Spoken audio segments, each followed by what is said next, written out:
মাননীয় মুখ্যমন্ত্রী শুভেন্দু অধিকারী ২৪ ঘন্টার মধ্যে অ্যারেস্ট করেছেন ১৪ জনকে। আর গ্রেপ্তার হতে কিন্তু এবার কড়া বার্তা দিয়েছেন শুভেন্দু অধিকারী। কি হলো চলুন আপনাদেরকে ডিটেলসে বলবো।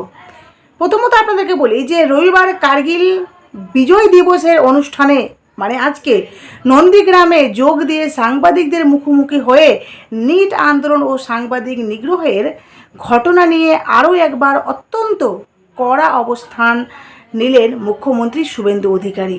তিনি স্পষ্ট ভাষায় জানিয়ে দিয়েছেন, ধর্মতলায় যে সমস্ত দুষ্কৃতীরা তাণ্ডব চালিয়েছে, এমনকি যে সাংবাদিকদের ওপর বর্বরিত হামলা করেছেন, যারা সাংবাদিকদের উপর বর্বরচিত হামলা চালিয়েছেন তারা আসল ছাত্র বা আন্দোলন ককরোচ জনতা পার্টির কেউ নয়। বুঝতে পারছেন? না তারা স্টুডেন্ট, না তারা ককরোচ জনতা পার্টির কেউ। তারা নিছক কিছু গুন্ডা এবং বিদেশি শক্তির দ্বারা মদতপুষ্ট জামাতি মৌলবাদী চক্র, যারা ভারতবর্ষকে দুর্বল ও অশান্ত করতে চাইছে। গত শুক্রবার সেই কালো দিন ও শিলাদিত্য করের উপর হামলা। গত ২৪ জুলাই শুক্রবার নিটের প্রশ্নপত্র ফাঁস নিয়ে আয়োজিত আন্দোলনকে কেন্দ্র করে কলকাতার রাজপথে রণক্ষেত্রের রূপ নেয়। একদল উগ্র দুষ্কৃতী পেশাগত দায়িত্ব পালন করতে যাওয়া সংবাদ মাধ্যমের প্রতিনিধিদের ওপর চড়াও হয়। নির্বিচারে চোর, থাপ্পড়, কিল, ঘুষি ও মারধরও করা হয়। বাদ যাননি মহিলা সাংবাদিকরাও। ভাবতে পারছেন, মহিলাদের কেউ তারা আক্রমণ করেছে। আর আমি তো এমনও ভিডিও দেখেছি যেখানে দেখেছি মহিলাদের বুকের মধ্যেও হাত দেওয়া হচ্ছে।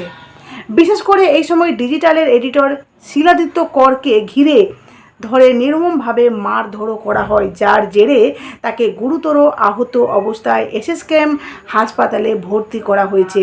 ঘটনার খবর পেয়ে সেই রাতে হাসপাতালে ছুটে গিয়েছিলেন মুখ্যমন্ত্রী শুভেন্দু অধিকারী। তিনি সেদিনই স্পষ্ট করে দিয়েছিলেন যে রাজ্যের সংবাদ মাধ্যমের ওপর এ ধরনের হামলা আর বরদাস্ত করা যাবে না।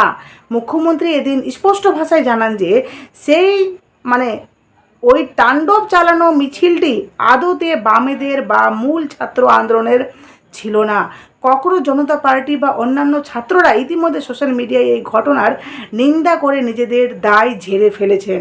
কলকাতা পুলিশের কমিশনারের পাঠানো রিপোর্ট ও ভিডিও ফুটেজ খতিয়ে দেখে মুখ্যমন্ত্রী জানান, সাংবাদিকদের যেভাবে মারা হয়েছে, বুঝতে পারছেন, সাংবাদিকদের যেভাবে মারা হয়েছে তা কার্যত প্রাণে মেরে ফেলার একটা চেষ্টা তাদের ছিল।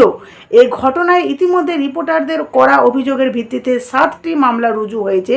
বিগত সরকারের সঙ্গে তুলনা ও 14 জন গ্রেপ্তার। অতীতে বিভিন্ন রাজনৈতিক আন্দোলন, পঞ্চায়েত ভোট, পুর ভোট কিংবা ভাঙড় ও সন্দেশখালীর ঘটনায় সাংবাদিকদের ওপর হওয়া নির্যাতনের কথা স্মরণ করিয়ে দিয়ে পূর্ববর্তী প্রশাসনকে তীব্র আক্রমণ করেন শুভেন্দু অধিকারী। তিনি বলেন, অতীতে রিপোর্টাররা মার খেলেও মুখ্যমন্ত্রী শুভেন্দু অধিকারী তৃণমূলের কথা বলছেন যে অতীতে রিপোর্টাররা মার খেলেও না তখন প্রেস ক্লাব কোনো ভূমিকা নিয়েছিল, না তৎকালীন প্রশাসন কাউকে গ্রেপ্তার করেছিল, কিন্তু এবার ছবিটা সম্পূর্ণ বদলে গেছে। তিনি নিজে তৎক্ষণাৎ হাসপাতালে গিয়ে সাংবাদিকদের সাহস জুগিয়েছেন এবং তাদের এফআইআর ও মেডিকেল করাতে সাহায্য করেছেন। ভিডিও ফুটেজ দেখে পুলিশ ইতিমধ্যে 14 জনকে গ্রেপ্তারও অবধি করেছেন। ভাবুন, আন্দোলনের মধ্যে কিছু কিছু মানুষ রীতিমতো এই আন্দোলনটাকে উস্কাচ্ছে, ঠিক আছে, আর তারা রীতিমতো আন্দোলনটাকে একটা আকার দিতে চাইছে যেখানে সরকারের উপর যাতে চাপ সৃষ্টি করতে পারে।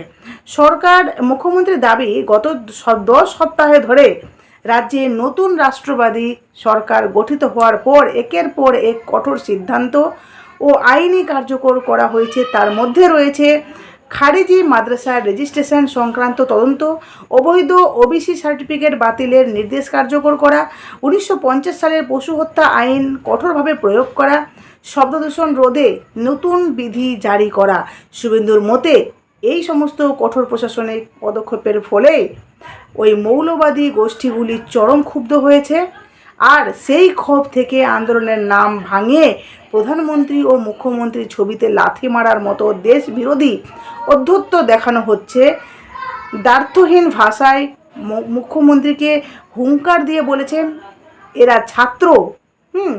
মুখ্যমন্ত্রী হুঙ্কার শুভেন্দু অধিকারী বলতে পারেন যে দ্ব্যর্থহীন ভাষায় উনি হুঙ্কার দিয়েছেন, এরা ছাত্র আন্দোলনের কেউ নয়, গুন্ডা দমন আইনের এদের বিরুদ্ধে কঠোর ব্যবস্থা নেওয়া হবে।